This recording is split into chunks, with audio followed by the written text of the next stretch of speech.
백만 번 산 고양이.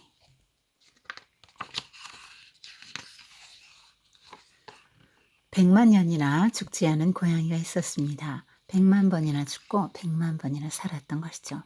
정말 멋진 얼룩 고양이였습니다. 백만 명의 사람이 그 고양이를 귀해했고 백만 명의 사람이 그 고양이가 죽었을 때 울었습니다. 고양이는 단 한 번도 울지 않았습니다. 한때 고양이는 임금님의 고양이였습니다. 고양이는 임금님을 싫어했습니다. 임금님은 싸움 솜씨가 뛰어나 늘 전쟁을 했습니다. 그래서 고양이를 멋진 바구니에 담아 전쟁터에 데리고 다녔습니다. 어느 날 고양이는 날아온 화살에 맞아 죽고 말았습니다. 임금님은 전쟁이 한창인데도 고양이를 껴안고 울었습니다. 임금님은 전쟁을 그만두고 성으로 돌아왔습니다. 그리고 성의 정원에 고양이를 묻었습니다. 한때 고양이는 뱃사공의 고양이였습니다. 고양이는 바다를 싫어했습니다. 뱃사공은 온 세계의 바다와 온 세계의 항구로 고양이를 데리고 다녔습니다. 어느 날 고양이는 배에서 떨어지고 말았습니다. 고양이는 헤엄칠 줄을 몰랐습니다. 뱃사공이 서둘러 그물로 건져 올렸지만 고양이는 바닷물에 푹 젖은 채 죽어 있었습니다. 뱃사공은 젖은 걸레 같은 고양이를 안고 소리내어 엉엉 울었습니다. 그리고 머나먼 항구 마을의 공원나무 아래 고양이를 묻었습니다. 한때 고양이는 서커스단 마술사의 고양이였습니다. 고양이는 서커스 따위는 싫었습니다. 마술사는 날마다 고양이를 상자 속에 집어넣고 톱으로 쓱싹쓱싹 상자의 반을 잘랐습니다. 그러고도 까딱없는 고양이를 상자에서 꺼내어 박수갈채를 받았습니다. 어느 날 마술사는 실수로 고양이를 정말 반으로 쓱쓱쓱 자르고 말았습니다. 마술사는 반으로 잘린 고양이를 두 손에 들고 소리내어 엉엉 울었습니다. 아무도 박수를 치지 않았습니다. 마술사는 서커스단의 천막 뒤쪽에 고양이를 묻었습니다. 한때 고양이는 도둑의 고양이였습니다. 고양이는 도둑을 아주 싫어했습니다. 도둑은 고양이와 함께 어두컴컴한 동네를 고양이처럼 살금살금 걸어 다녔습니다. 도둑은 개가 있는 집에만 도둑질을 하러 들어갔습니다. 개가 고양이를 보고 짖는 동안에 도둑은 금고를 털었습니다. 어느 날 고양이는 개에게 물려 죽고 말았습니다. 도둑은 훔친 다이아몬드와 고양이를 껴안고 소리내어 엉엉 울면서 어두운 밤거리를 걸었습니다. 그리고 집으로 돌아와 좁다란 뜰에 고양이를 묻었습니다. 한때 고양이는 홀로 사는 할머니의 고양이였습니다. 고양이는 할머니를 아주 싫어했습니다. 할머니는 매일 고양이를 껴안고 조그만 창문으로 바깥을 바라보았습니다. 고양이는 온종일 할머니의 무릎 위에서 꼬박꼬박 졸았습니다. 그러다 마침내 고양이는 나이가 들어 죽고 말았습니다. 쪼글쪼글한 할머니는 쪼글쪼글하게 죽은 고양이를 껴안고 하루 종일 울었습니다. 할머니는 정원나무 아래 고양이를 묻었습니다. 한때 고양이는 어린 여자아이의 고양이였습니다. 고양이는 아이를 아주 싫어했습니다. 여자아이는 고양이를 업기도 하고 꼭 껴안고 자기도 했습니다. 울 때는 고양이의 등에다 눈물을 닦았습니다. 어느 날 고양이는 여자아이의 등에서 포대기끈에 목이 졸려 죽고 말았습니다. 머리가 덜렁거리는 고양이를 안고 여자아이는 온종일 울었습니다. 그리고 고양이를 뜰나무 아래에다 묻었습니다. 고양이는 죽는 것 따위는 아무렇지도 않았습니다. 한때 고양이는 누구의 고양이도 아니었습니다. 도둑 고양이였던 것이죠. 고양이는 처음으로 자기만의 고양이가 되었습니다. 고양이는 자기를 무척 좋아했습니다. 어쨌든 고양이는 멋진 얼룩 고양이였으므로 멋진 얼룩무늬 도둑 고양이가 되었습니다. 암고양이들은 모두들 그 고양이의 신부가 되고 싶어 했습니다. 커다란 생선을 선물하는 고양이도 있었습니다. 먹음직스러운 쥐를 갖다주는 고양이도 있었습니다. 진귀한 계달의 나무를 선물하는 고양이도 있었습니다. 멋진 얼룩무늬를 핥아주는 고양이도 있었습니다. 고양이는 말했습니다. 나는 100만 번이나 죽어봤다고. 새삼스럽게 이런 게 다 뭐야. 고양이는 그 누구보다 자기 자신을 좋아했던 것이죠. 그런데 딱 한 마리 고양이를 본 척도 하지 않는 새하얗고 예쁜 고양이가 있었습니다. 고양이는 하얀 고양이 곁으로 다가가 "난 100만 번이나 죽어봤다고." 라고 말했습니다. 하얀 고양이는 "그러니?" 라고만 대꾸할 뿐이었습니다. 고양이는 은근히 화가 났습니다. 안 그렇겠어요? 자기 자신을 가장 좋아했으니까요. 다음 날에도 그 다음 날에도 고양이는 하얀 고양이에게 다가가 말했습니다. "너 아직 한 번도 죽어보지 못했지?" 하얀 고양이는 "그래" 라고만 대꾸할 뿐이었습니다. 어느 날 고양이는 하얀 고양이 앞에서 빙그르르 공중돌기를 3번 하고서 말했습니다. "나 서커스단에 있었던 적도 있다고." 하얀 고양이는 "그래" 라고만 대꾸할 뿐이었습니다.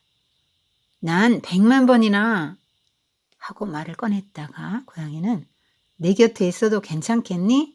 라고 하얀 고양이에게 물었습니다. 하얀 고양이는 "응" 이라고 대답했습니다. 고양이는 하얀 고양이 곁에 늘 붙어 있었습니다.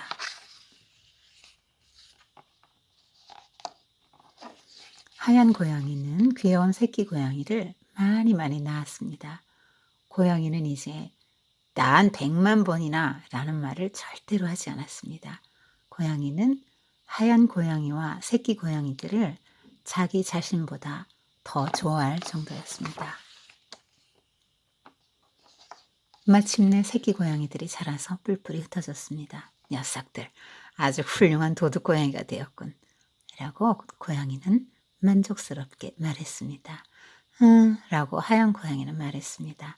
그리고 "냐옹냐옹" 부드럽게 울었습니다. 하얀 고양이는 조금 할머니가 되었습니다. 고양이는 한층 부드럽게 "냐옹냐옹" 울었습니다. 고양이는 하얀 고양이와 함께 오래오래 살고 싶다고 생각했습니다. 어느 날 하얀 고양이는 고양이 곁에서 조용히 움직임을 멈췄습니다. 고양이는 처음으로 울었습니다. 밤이 되고 아침이 되도록, 또 밤이 되고 아침이 되도록 고양이는 100만 번이나 울었습니다. 아침이 되고 또 밤이 되고 어느 날 낮에 고양이는 울음을 그쳤습니다. 고양이는 하얀 고양이 곁에서 조용히 움직임을 멈췄습니다. 그러고는 2번 다시 되살아나지 않았습니다.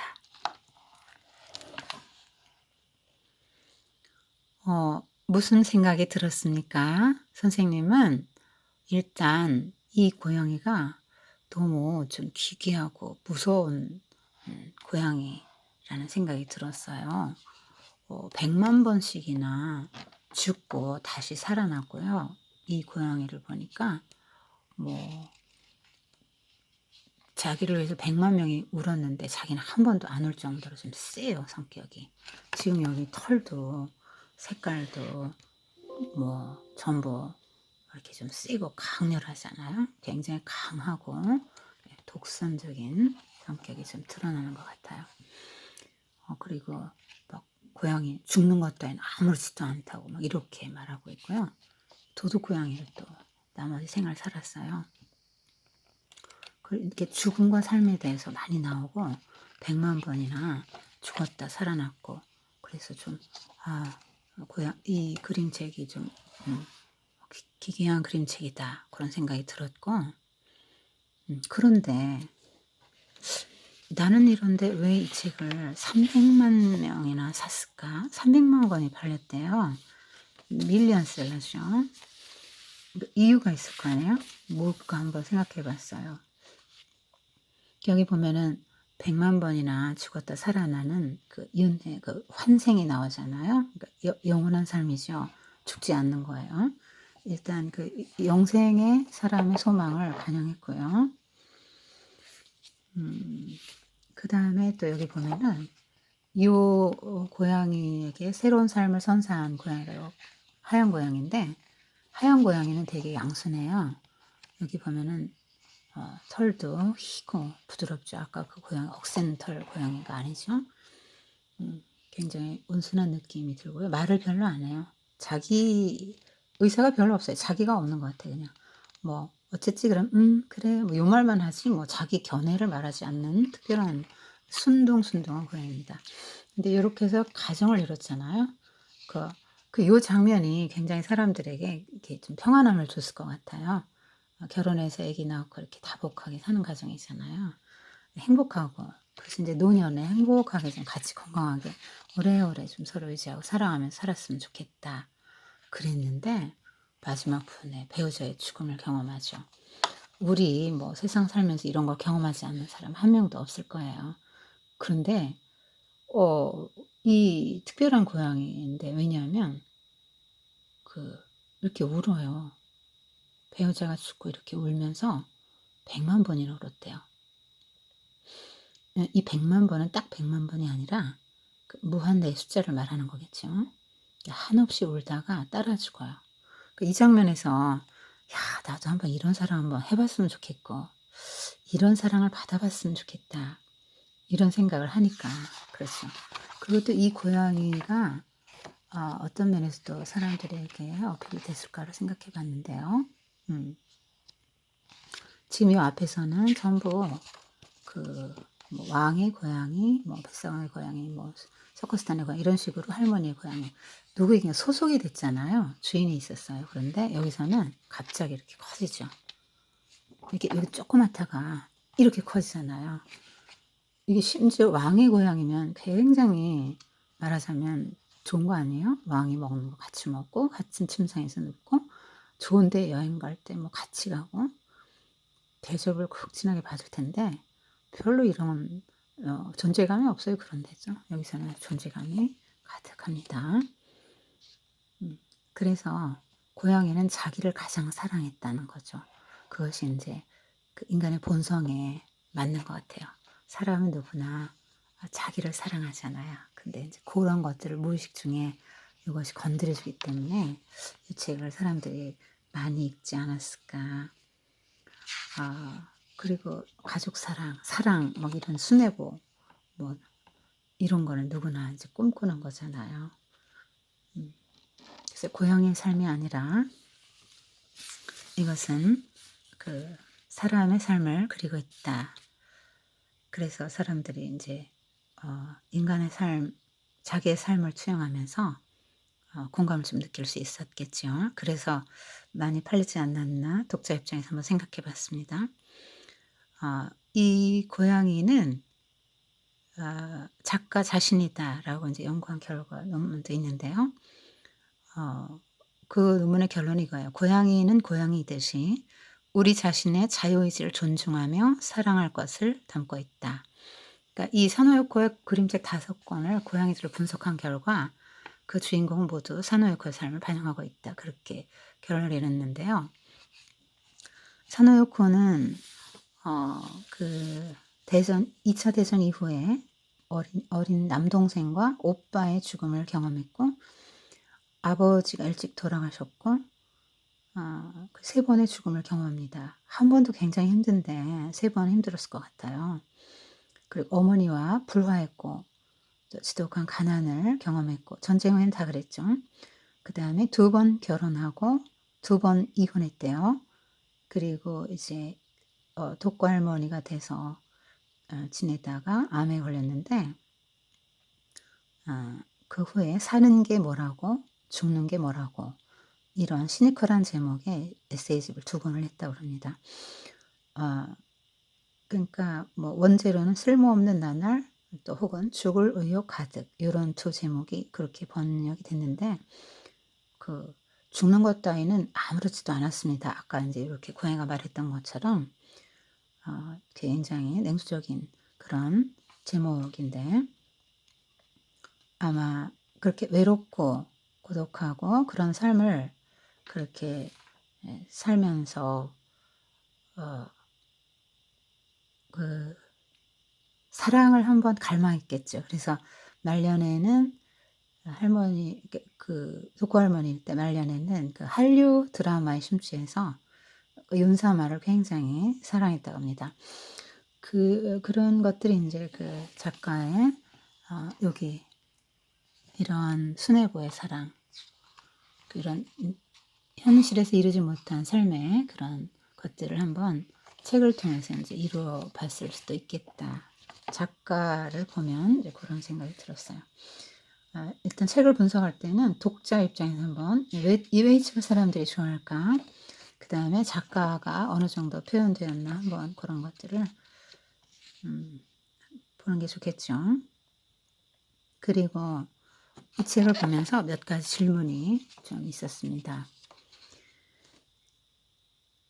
이제 구조적으로 작품 자체를 좀 분석해 보자면, 자, 왜 이 고양이는 100만 번이나 죽고 살았을까요? 지금 이 고양이는 요 여자 고양이한테 물어보잖아요. 너 죽어본 적 없지? 한 번도. 그랬더니 죽어본 적이 없대요. 그런데 이 고양이는 100만 번이나 죽었다 살았고요. 자기 기억을 다 갖고 있어요.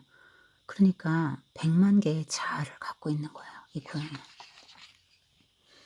그러니까 연속성도 있고 불연속성도 있는데 과거에 자기와 같기도 하고 다르기도 한 거예요. 그런 복합적인 캐릭터입니다.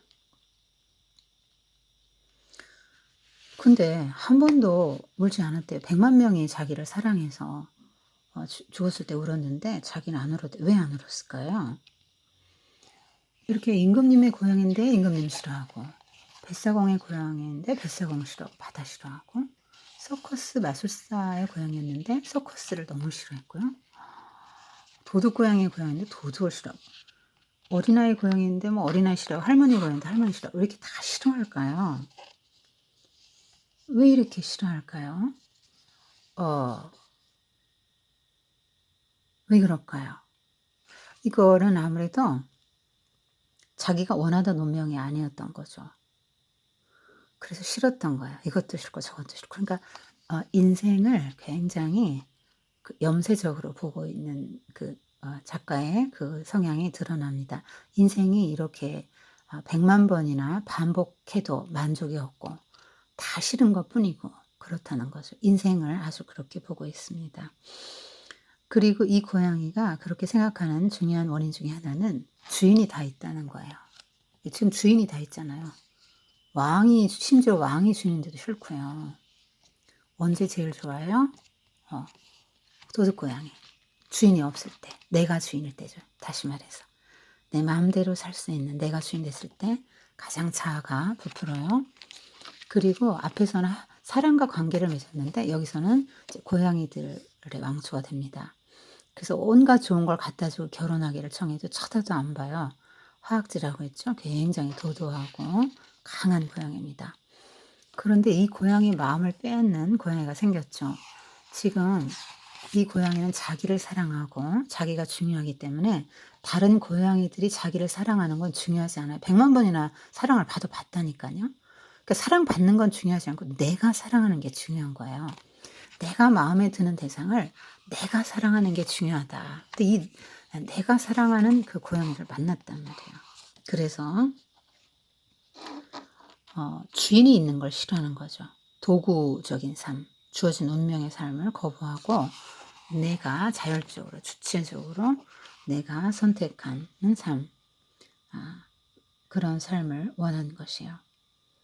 이 고양이는 굉장히 자아가 강하고 도도합니다. 지금 아무도 쳐다보지도 않고 이렇게 귀한 걸 갖다 줘도, 고양이의 세계에서 가장 귀한 선물들을 갖다 줘도 다 거부하죠.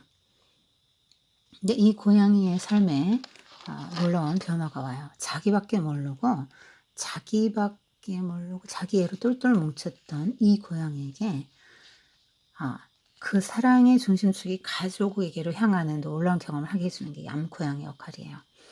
그래서 암고양이를 통해서 여기서는 지금 고양이끼리 이제 교류가 되는 거죠. 인간과의 그 관계에서는 왜 문제가 되냐면 의사소통 체계가 달라요.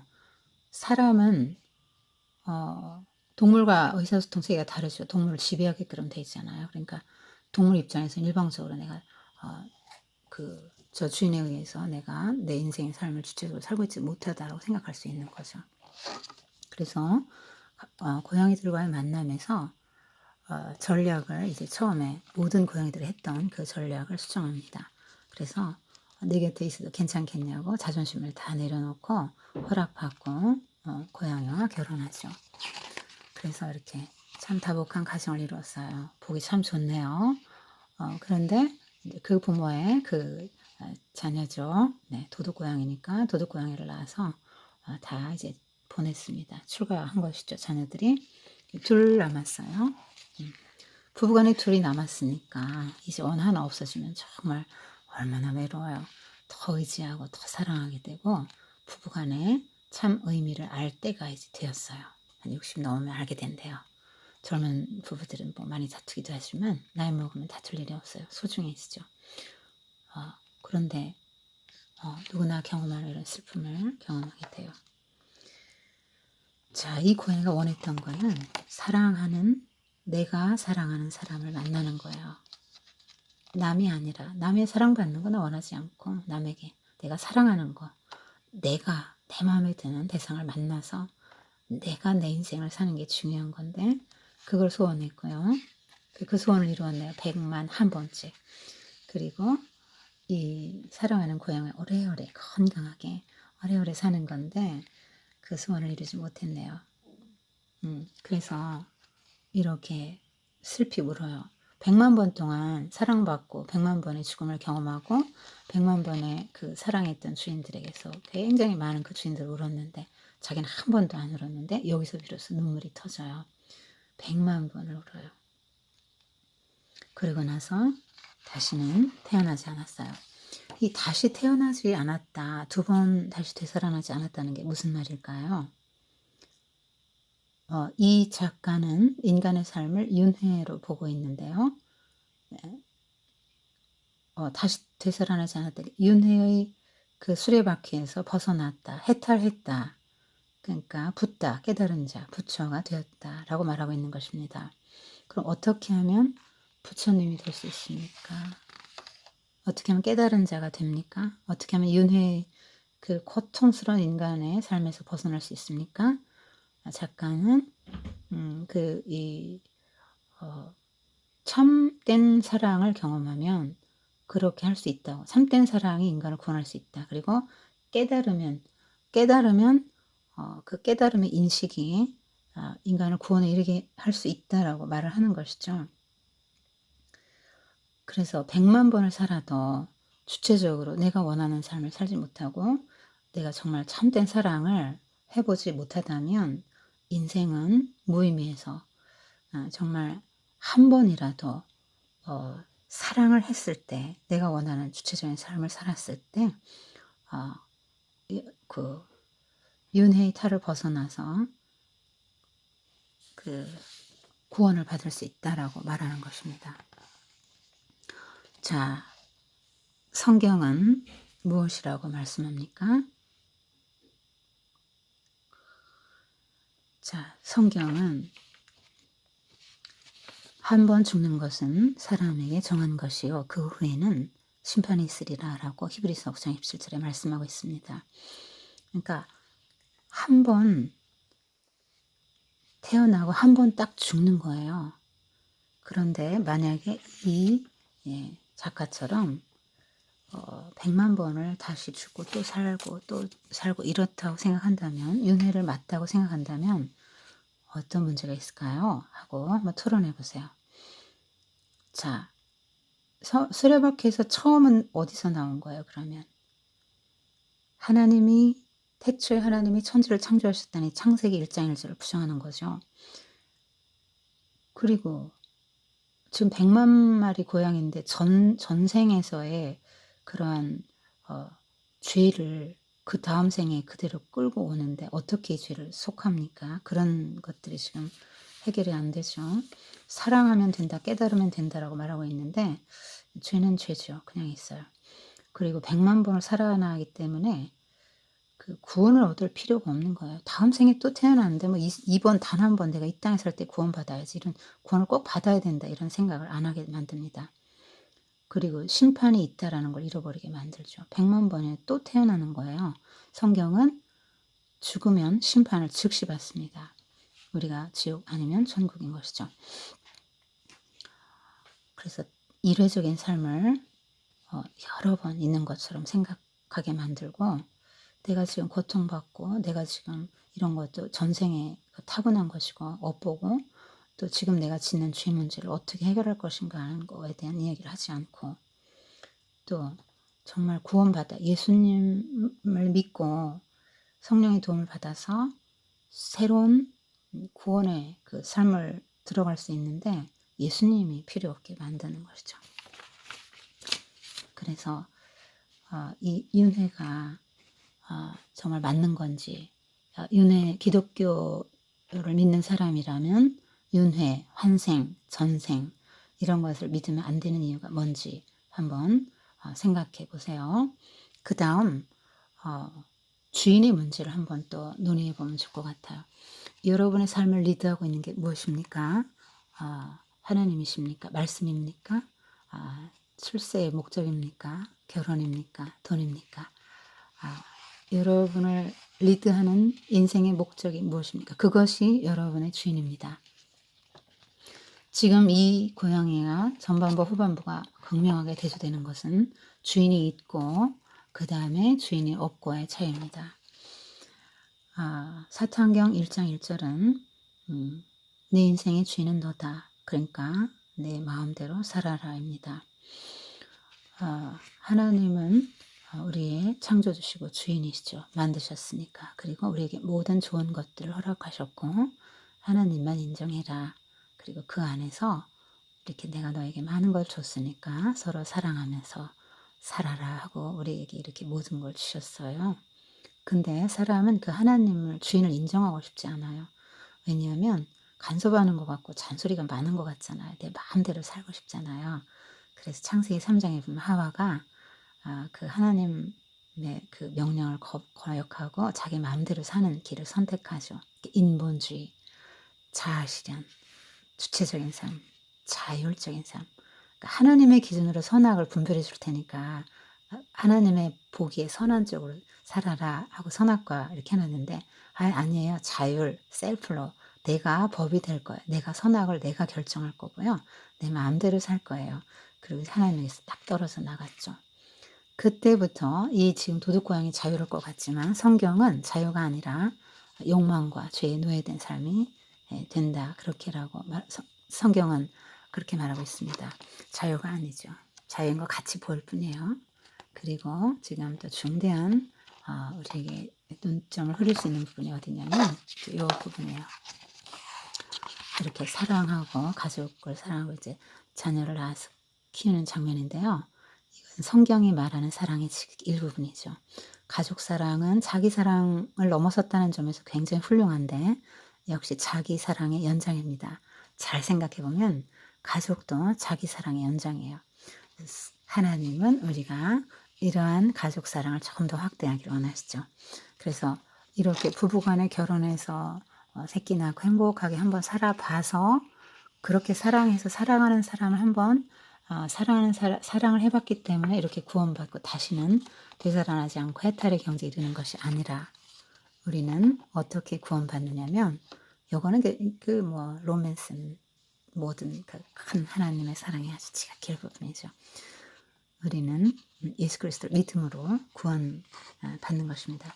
여러분 하나님이 주인입니까? 내가 주인입니까? 그리고 하나님이 주인인 삶과 그 내가 주인인 삶 어느 게 더 좋을까요? 네, 한번 토론해 보세요. 그 주인이 하나님인 삶, 하나님을 주인으로 인정하는 삶은 하나님이 나의 생명의 근원이시고 또 나에게 모든 것을 공급하시고 책임져 주시는 것을 의미하죠. 내가 그분을 나의 주님으로 인정하는 것은. 그리고 그분의 생각이 나보다 옳고 그분의 생각을 따라서 하나님이 정해주시는 선과 악의 기준에 따라서 선한 삶을 끊임없이 나의 자유의지로 선택하면서 하나님의 영광을 드높이는 삶을 말해요. 그런데 내가 주인인 삶은 자기 자아실현이죠. 뭐 자아실현이에요. 자기가 기준이 돼서 선과 악도 결정하고 자기 마음대로 살아가는 것이에요. 자기 인생을 자기가 책임져야 됩니다. 성경은 모든 책들은 이런 자아 실현을 굉장히 중요하게 보고 있지만 성경만은 자아 실현을 죄라고 봅니다. 그러니까 이기심, 자아 실현. 그러니까 하나님의 기준에 떨어져 나오고 내 기준 세우기가 죄고요. 성경을 보면 그게 관점의 타락이죠. 그리고 하나님을 주인으로 하는 삶이 아니라 나를 주인으로 하는 삶. 그런 자기중심성을 성경은 죄라고 말합니다.